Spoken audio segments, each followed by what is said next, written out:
Literally me, two words that capture the essence of the meme, which has become a defining phenomenon in film and television almost over the last few years or so. It has resonated with audiences on a deeply personal level, turning beloved and often misunderstood characters into symbols of self-identification and relatability. But how come characters in movies and TV shows describe the phenomenon? Well, let's find out. In the first scenes of Fight Club, the narrator works a 9-to-5, which he hates, and suffers from insomnia and focuses solely on fitting in, and he sees everything as the same, uncreative, and bland, and drives to try and overcome his insomnia and joins many groups for people facing emotionally distressing problems to sleep.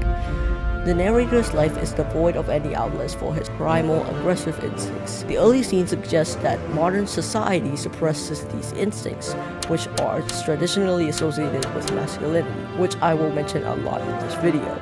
This sets the stage for the emergence of his alter ego, Tyler Durden, who embodies the aggressive, anarchistic, and rebellious aspects of masculinity that the narrator feels are missing in his own life. This is similar to the idea of American Psycho. The movie follows Patrick Bateman, a wealthy and materialistic investment banker who descends into madness further on in the story.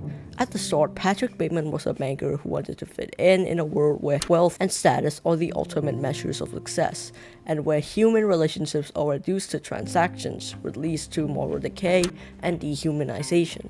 As the story progresses, it becomes increasingly unclear whether Bateman's murderous escapees are real or figments of his deteriorating mind.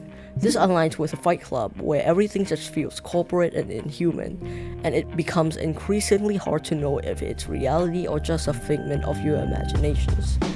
And these ideas are becoming increasingly present as ongoing societal concerns about identity, consumerism, and the nature of modern masculinity starts to be reflected, and both works critique the emptiness of contemporary culture and the pressures imposed by social expectations, themes that are still relevant today.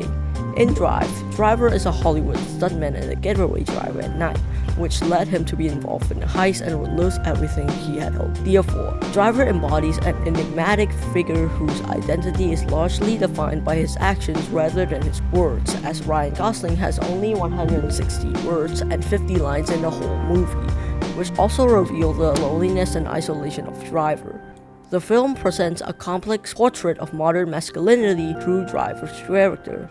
He is stoic, reserved, and highly skilled, embodying traditional masculine traits of strength and competence, which makes him literally me.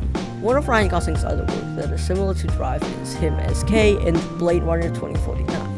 K is a new Blade Runner who begins to question his own identity as he uncovers vivid memories that feel disturbingly real, only to discover they might be more than just illusions. In the movie, K is a replicant, a bioengineered being created to serve humans. K grapples with the idea of what it means to be real or human. His struggles to understand his own identity is highlighted by his discovery that he might be the first replicant born from another replicant, a potential sign of personhood. K also has a relationship with John, who is a robot and is designed to cater to K's desires and needs, which is a reflection of K's own isolation and the artificiality of the roles he is trying to fulfill. What I really like about this is that the film challenges the audience to consider what it means to be a human in a world increasingly defined by artificiality and the commodification of all aspects of life, including gender roles and personal identity. Damn, that's deep. 4 of these characters that I have talked about dives into the problems of identity, consumerism, and modern masculinity. This is especially relevant in today's age, where traditional notions of gender are being questioned and redefined, and the impact of consumer culture on personal values and self-worth is becoming ever more apparent. But if you want to learn more about the filmography and the many characters of Ryan Gosling, just click on this video in front of you, because I promise that you won't be disappointed.